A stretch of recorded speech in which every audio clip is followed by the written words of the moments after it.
తులసి మొక్కలో లక్ష్మీదేవి కొలువై ఉంటుంది.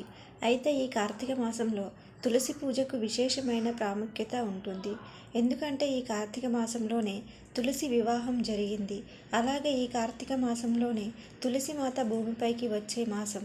కాబట్టి ఈ కార్తీక మాసంలో తులసిని పూజిస్తే అఖండ రాజయోగం లభిస్తుంది. అప్పుల సమస్యలు తీరిపోతాయి. లక్ష్మీ కటాక్షం లభిస్తుంది. కార్తీక మాసంలో ఒక్కరోజైనా సరే తులసిని భక్తితో పూజిస్తే సకల ఐశ్వర్యాలు సిద్ధిస్తాయి. కార్తీక మాసంలో వచ్చే ప్రతి శనివారం నాడు వెంకటేశ్వర స్వామికి తులసి దళాలను సమర్పిస్తే 10,000 గోదానంతో సమానం అవుతుంది. అలాగే ప్రతి శుక్రవారం నాడు తులసి ముందు తప్పకుండా దీపం వెలిగించాలి. కార్తీక మాసంలో ఉదయం నిద్ర లేవగానే ముందుగా తులసి మొక్కను చూస్తే సమస్త తీర్థములను దర్శించిన పుణ్యఫలం దక్కుతుంది. జాతక దోషాలు తొలగిపోతాయి. స్త్రీలు తులసి ఆకులను కోయకూడదు. ఆడవారు తులసి దళాలను తుంచితే మీ భర్తకు కీడు జరుగుతుంది. కాబట్టి పూజకు ఉపయోగించే తులసి దళాలను మగవారు మాత్రమే తుంచాలి. తులసి ఆకులను ఒక్కొక్కటిగా తెంపకూడదు. 2 ఆకులను తెంపాలి. ఈ కార్తీక మాసంలో తులసి చెట్టుకు 11 సార్లు ప్రదక్షిణలు చేస్తే మీ జీవితంలో ఉన్న ఆర్థిక సమస్యలు, అప్పుల బాధలన్నీ తొలగిపోయి మీ ఇంటికి డబ్బు వరదలాగా వస్తుంది. కార్తీక మాసంలో తులసిని పూజించేవారు తులసి కోట ముందు ఒక నెయ్యి దీపం వెలిగించి మీ మనసులో ఏది కోరుకున్నా సరే అది ఖచ్చితంగా నెరవేరుతుంది. ఏదైనా ఒక కార్తీక సోమవారం నాడు తులసి చెట్టు ముందు బియ్యం పిండితో తయారు చేసి ఆ పిండి ప్రమిదలో నెయ్యి వేసి తులసి మొక్క ముందు దీపం వెలిగిస్తే స్త్రీలకు దీర్ఘ సుమంగళ ప్రాప్తి కలుగుతుంది. అలాగే మీ భర్త సంపాదన విపరీతంగా పెరుగుతుంది. ఈ కార్తీక మాసంలో ప్రతిరోజు ఉదయం స్నానం చేసిన తర్వాత తులసి మొక్కకు నీళ్లు పోసి నమస్కారం చేస్తే జన్మజన్మల పుణ్యం లభించి జన్మజన్మల పాపాలు తొలగిపోతాయని నమ్మకం.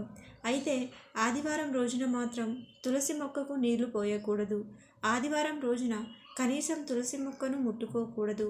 కార్తీక మాసంలో వచ్చే శుక్రవారం నాడు తులసి చెట్టుకు పాలు పోసి పసుపు కుంకుమలు వేసి నమస్కారం చేసుకుంటే మీ ఇంట్లో ఉన్న కష్టాలన్నీ తొలగిపోతాయి.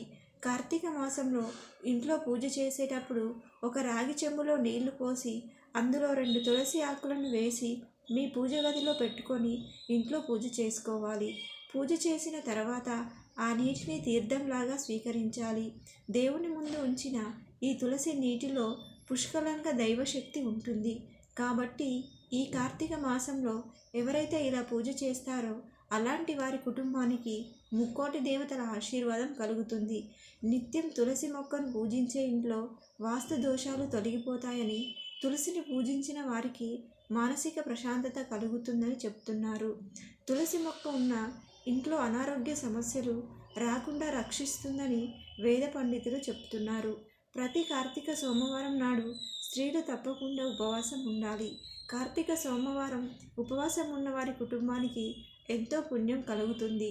ముఖ్యంగా ఈ కార్తీక మాసంలో శివాలయంలో ఉన్న ధ్వజస్తంభానికి పసుపు కుంకుమలు వేసి నమస్కారం చేసుకుంటే అష్టైశ్వర్యాలు సిద్ధిస్తాయి.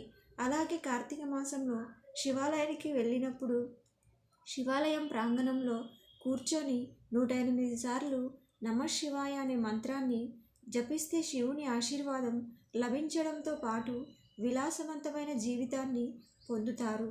కార్తీక మాసంలో స్నానం చేసేటప్పుడు నీటిలో 2 తులసి ఆకులు వేసుకొని స్నానం చేస్తే మీ పైన ఉన్న నరదిష్టి తొలగిపోయి మీ జాతకంలో అదృష్టం పెరుగుతుంది.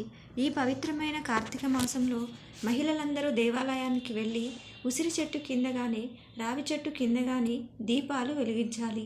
ఇలా దీపాలు వెలిగించడం వల్ల మీ కుటుంబంలో ఉన్న ఆర్థిక సమస్యలు తొలగిపోయి అంచెలంచెలుగా వృద్ధి చెందుతారని వేద పండితులు చెప్తున్నారు. శివుడు అభిషేక ప్రియుడు కాబట్టి ఈ కార్తీక మాసంలో శివునికి అభిషేకం చేసిన వారికి సిరి సంపదలు కలుగుతాయి. అనారోగ్య సమస్యలతో బాధపడేవారు కార్తీక సోమవారం నాడు ఆవు పాలతో శివునికి అభిషేకం చేస్తే అనారోగ్య సమస్యలన్నీ తీరిపోయి మంచి ఆరోగ్యం లభిస్తుంది.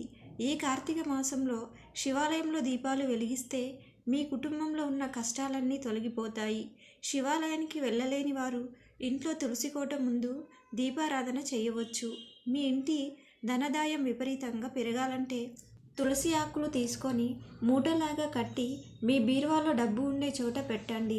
మహాలక్ష్మి అనుగ్రహంతో మీ ఇంట్లో డబ్బు కష్టాలు లేకుండా మీ ఇంటి నిండా ఎల్లప్పుడూ డబ్బు ఉంటుంది. వారికి విపరీతమైన ధనలాభం కలుగుతుంది. జీవితంలో డబ్బు కష్టాలు లేకుండా జీవితాంతం సుఖ సంతోషాలతో జీవిస్తారు. ఈ మాసంలో ఎంతో నిష్టగా ఉండాలి. ముఖ్యంగా ఈ కార్తీక మాసంలో ఉల్లిపాయ, వెల్లుల్లి, మాంసాహారం తినకూడదు. అలాగే ఈ కార్తీక మాసంలో ఉసిరి చెట్టు కింద వనభోజనాలు చేయడం వల్ల విష్ణుదేవుని ఆశీస్సులు లభించడంతో పాటు మంచి ఆరోగ్యం లభిస్తుంది. కార్తీక మాసంలో ప్రతి ఒక్కరూ తప్పకుండా నది స్నానం చేయాలి. నదిలో నిలబడి ఈశ్వరుని ప్రార్థిస్తూ 3 సార్లు మునిగి లేవాలి.